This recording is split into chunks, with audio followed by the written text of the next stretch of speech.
हम कर क्या रहे हैं? हम सिर्फ दूसरे को आज भी आरोपित करने में लगे। हमें आरोपित नहीं करना है, हमें अपने आप का दृष्टिकोण बदलना है। हमारी दृष्टि कैसी होनी चाहिए, हमारा सहयोग कैसा होना चाहिए। केवल हम पंचशील का झंडा डालने से, पंचशील का गले में पट्टा डालने से, बाबा साहब की मूर्ति लगाने से, बाबा साहब का स्टैचू लगाने से, बाबा साहब की घर में प्रतिमा रखने से हम बाबा साहब के अनुयायी नहीं हो सकते। हम पंचशील का झंडा पहन करके हम बुद्ध के अनुयायी नहीं हो सकते।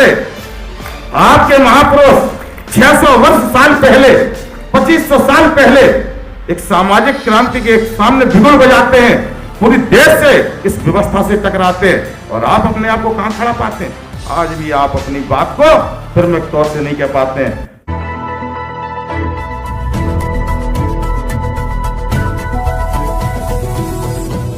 साथियों, मुझे लगता है कि इस हॉल में 3 तरीके के लोग बैठे, पॉलिटिशियन भी हैं, धर्म को जानने वाले भी हैं, और ब्यूरोक्रेसी से भी। और जब ये तीनों का संगम है तो कहीं ना कहीं ये विचार गोष्ठी बहुत महत्वपूर्ण और महत्वपूर्ण विचारों को ओर ले जाने वाली है, क्योंकि हम तीनों चीजों से ही अपने आप को आगे बढ़ाते हैं। पहले आचरण, फिर शिक्षा और फिर राजतंत्र। बगैर राजतंत्र के कभी भी कोई धर्म आगे नहीं बढ़ा,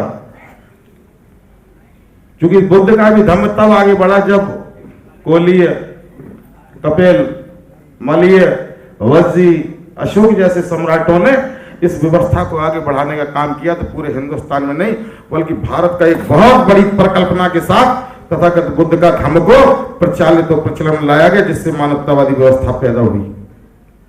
आज निश्चित तौर पर तमाम वक्ता जो हमारे बीच में बैठे बहुत योग्य और विद्वान हैं, तमाम तरीके की आपको अपने जीवन की उन्होंने बहुत अपने अनुभव शेयर किए होंगे, अपना अनुकरण पूरा का पूरा आप में डालने का काम किया होगा। लेकिन तथागत बुद्ध कहते संबोधि, संबोधि का तात्पर्य क्या है, अर्थ क्या है? संबोधि का मतलब है कि अपने आप जैसा दूसरों को बनाना। जिसको अवसर मिला बन गया। एक शब्द आता है कि पेवेट टू सोसाइटी, और पेवेट टू सोसाइटी अगर हमने कहीं की भी है तो हम अपने परिवार के इर्द गिर्द के बाहर नहीं निकल पाए। हम इस तरीके के तमाम आयोजन करते हैं, और आज से ये आयोजन नहीं हो रहे। हमारा नजरिया अपने के लिए कुछ और है, दूसरों के लिए कुछ और, हमारा दृष्टिकोण ही कुछ अलग अलग हो जाता है। जब हम सीट पर होते हैं तो हमारा नजरिया कुछ और होता है, और जब हम सीट से उतर जाते हैं तो वही नजरिया मेरा बदल जाता है।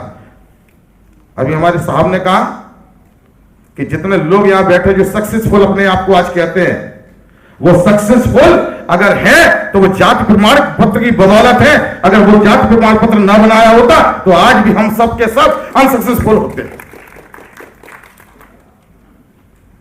हम कर क्या रहे हैं? हम सिर्फ दूसरे को आज भी आरोपित करने में लगे। हमें आरोपित नहीं करना है, हमें अपने आप का दृष्टिकोण बदलना है। हमारी दृष्टि कैसी होनी चाहिए, हमारा सहयोग कैसा होना चाहिए। केवल हम पंचशील का झंडा डालने से, पंचशील का गले में पट्टा डालने से, बाबा साहब की मूर्ति लगाने से, बाबा साहब का स्टैचू लगाने से, बाबा साहब की घर में प्रतिमा रखने से हम बाबा साहब के अनुयायी नहीं हो सकते। हम पंचशील का झंडा पहन करके हम बुद्ध के अनुयायी नहीं हो सकते। बुद्ध का अगर अनुयायी बनना है तो बुद्ध को जानना पड़ेगा जो जागता है, और जो जागा है वही बुद्ध है। जो जागा है वही बुद्ध है, जो साथ चला है वही संघ है, और धर्म के साथ जो आगे लोगों को बढ़ाने का काम करता है वही धर्म है। जब तक आप इसको नहीं जान पाएंगे तब तक आपको बुद्ध को जानने के लिए और बाबा साहब को जानने के लिए हम गाने के माध्यम से, भाषण के माध्यम से बहुत अच्छी अच्छी बातें कर रहे हैं। बात दोस्तों ऐसे नहीं बनेगी। हमने नेशनलाइजेशन क्यों नहीं कर पाया आज तक? हमने ग्लोबलाइजेशन क्यों नहीं कर पाया? हम क्यों नहीं निकल के आ पाते? हमने कौन सी ऐसी संस्था चलाई जिन कमजोर बच्चों के लिए हम उनके लिए रास्ता बना देते, हम उनके लिए इंजीनियरिंग का रास्ता बना देते, हम उनके लिए मेडिकल का रास्ता बना देते।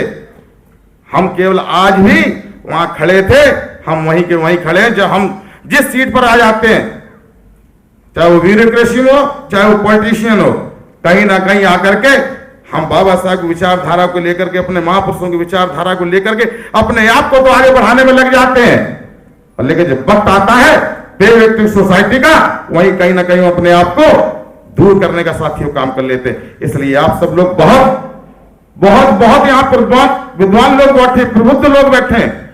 मैं आप सबसे ये गुजारिश करने आया हूं इटावा से, मुझे एक छोटे से आह्वान पे, और मुझे आज अगर बोलने का अवसर नहीं मिलता तो मुझे बहुत बुरा लगता, क्योंकि 300 किलोमीटर चल के सिर्फ इसलिए ही आया था कि मुझे अपनी 2 मिनट बात रखने का अवसर मिलेगा। इसलिए मैं आप सबसे ये चाहता हूं कि आप सबको जो मिला है, ये परम पूज्य बाबा साहब के संविधान के कारण मिला।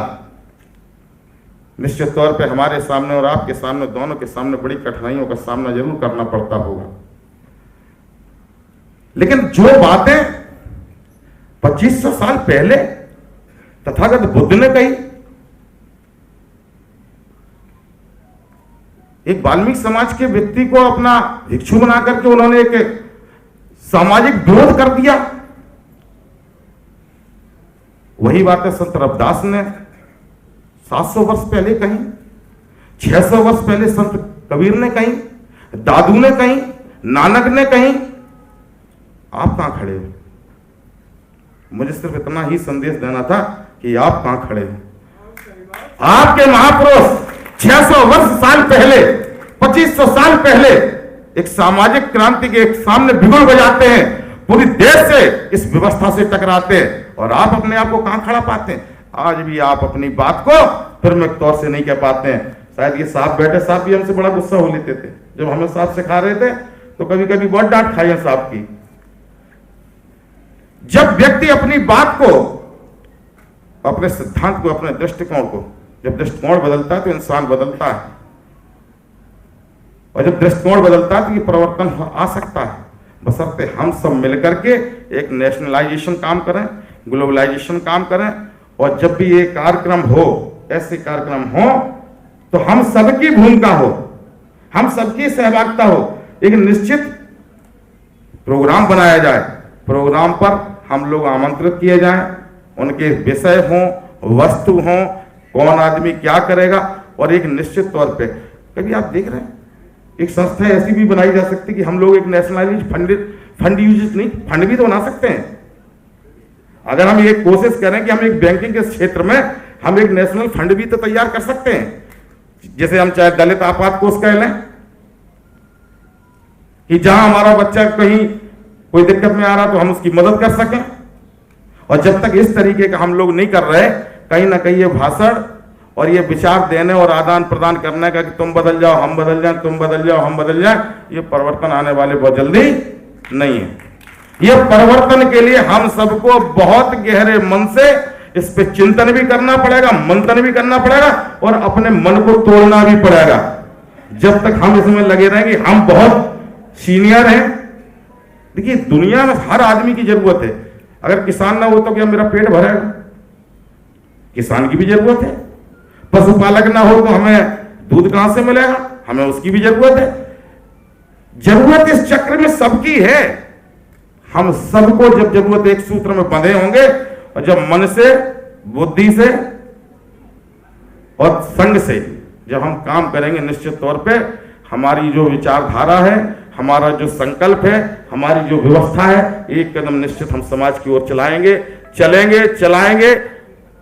और इन्हीं सब बातों के साथ कहीं कोई बात अगर आपको खराब लगी हो, इसके लिए इस मंच के माध्यम से आप सबका मैं क्षमा प्रार्थी भी हूं, और अनुरोध करता हूं कि निश्चित तौर पे आप मुझे कहीं अगर थोड़ा सा भी गलत सलत लग जाए तो मुझे माफ कर दीजिएगा। इन्हीं सब बातों के साथ मैं आपको बहुत बहुत एक बार पुनः बधाई देना चाहता हूं, धन्यवाद देना चाहता हूं कि आपने कीमती वक्त निकाल करके इस संगोष्ठी को, इस आयोजन को जन जन तक पहुंचाएंगे, इस आयोजन को सफल बनाया, इस संगोष्ठी तक आप आए, आपके विचार आए, इसलिए आपका बहुत बहुत धन्यवाद करते हुए सभी को जय भीम, नवोत्थाय। सम्यक टीवी 24 को लाइक, शेयर, सब्सक्राइब